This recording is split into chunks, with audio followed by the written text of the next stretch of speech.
कांग्रेसका सभापति संसदीय दलको कार्यालय अगाडिपट्टि उभिएर लाल पूर्जा दिन्छु भन्ने, अहिले दिन्छु भन्ने, आजै दिन्छु भन्ने, गरिबहरूलाई लाल पूर्जा दिँदै गरेर कांग्रेसले विरोध गर्ने भन्ने हुन्छ, एमाले विरोध गर्ने भन्ने हुन्छ, माओवादीले विरोध गर्ने भन्ने हुन्छ।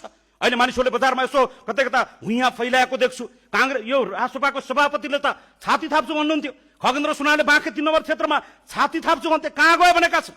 रवि लामी छाने अहिले पनि छाती थाप्न तयार हुनुहुन्छ, गर्दन थाप्न तयार हुनुहुन्छ, काँध थाप्न तयार हुनुहुन्छ।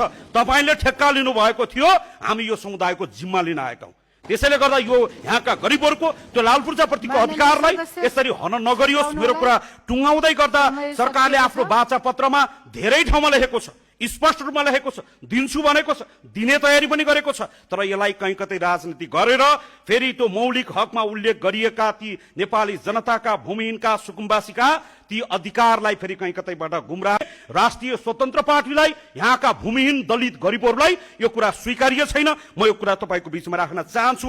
हामी काँध हाल्न तयार छौं, हामी यसको जिम्मा लिन तयार छौं। यति कुरा हामी तपाईको बीचमा राख्न चाहन्छु र यो अवसर दिनुभयो यसको लागि सम्मानित सदनलाई हृदयदेखि आभार प्रकट गर्न चाहन्छु।